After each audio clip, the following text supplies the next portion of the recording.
आज नियोजन भवन सोलापूर येथील सभागृहात आयोजित मुख्यमंत्री बळीराजा शेत पाणंद रस्ते योजनेचा आढावा घेतला। यावेळी जिल्हा परिषद अध्यक्ष दीपक वैद्य, आमदार सचिन कल्याण शेट्टी, आमदार समाधान अवताडे, आमदार उत्तम जानकर, आमदार नारायण पाटील, आमदार बाबासाहेब देशमुख, आमदार अभिजित पाटील, जिल्हाधिकारी कार्तिकेयन एस, मुख्य कार्यकारी अधिकारी कुशल जैन, अतिरिक्त मुख्य कार्यकारी अधिकारी संदीप कोहिनकर, निवासी उपजिल्हाधिकारी अभिजित पाटील, उपजिल्हाधिकारी रोहयो अंजली मरोड यांच्यासह सर्व संबंधित अधिकारी उपस्थित होते। मुख्यमंत्री बळीराजा शेत पाणंद रस्ते योजना ही शासनाची एक महत्त्वाची योजना असून आतापर्यंतच्या शेत रस्ते योजनेतील सर्वोत्तम योजना आहे। या योजनेच्या प्रभावी अंमलबजावणीसाठी सर्व लोकप्रतिनिधी व शेतकरी यांनी सकारात्मक दृष्टिकोन ठेवून आपला जिल्हा या योजनेत राज्यात अग्रेसर राहील यासाठी प्रयत्न करावे असे आवाहन या आढावा बैठकीत केले। मुख्यमंत्री बळीराजा शेत पाणंद रस्ते योजनेअंतर्गत पहिल्या टप्प्यात वाद नसलेल्या रस्त्यांचे सीमांकन करून घ्यावे, या रस्त्यांची कामे त्वरित सुरू करण्याच्या दृष्टीने कार्यवाही पूर्ण करावी। त्यानंतर दुसऱ्या टप्प्यात वाद असलेल्या रस्त्यांतर्गत वाद मिटणारे तसेच वाद न मिटणाऱ्या रस्त्यांचे वर्गीकरण पूर्ण करावे।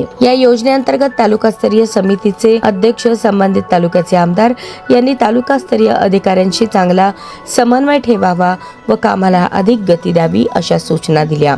या योजनेअंतर्गत 1 किलोमीटरच्या रस्त्यासाठी 15 लाख पर्यंतचा खर्च प्रस्तावित करण्यात आला आहे। जिल्ह्यात या योजनेच्या कामांना निधीची कमतरता नाही, त्यामुळे सर्वांनी वाद नसलेल्या रस्त्याच्या कामांना प्राधान्य देऊन तात्काळ कामे सुरू करण्याच्या दृष्टीने प्रयत्न करावेत असेही सांगितले। महसूल व वन विभागामार्फत ही योजना 14 डिसेंबर 2025 रोजी सुरू करण्यात आली असून शेतकऱ्यांना शेतमाल वाहतुकीसाठी मजबूत व सुलभ रस्ते उपलब्ध करून देणे हा या योजनेचा मुख्य उद्देश आहे।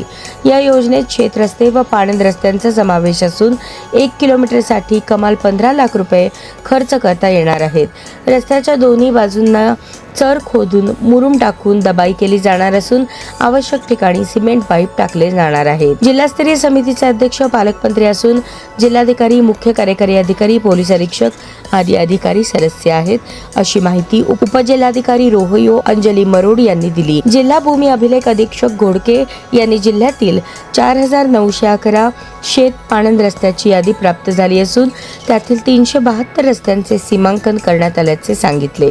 उर्वरित रस्त्यांच्या सीमांकनाची कार्यवाही वेगाने सुरू असल्याचेही त्यांनी यावेळी स्पष्ट केले।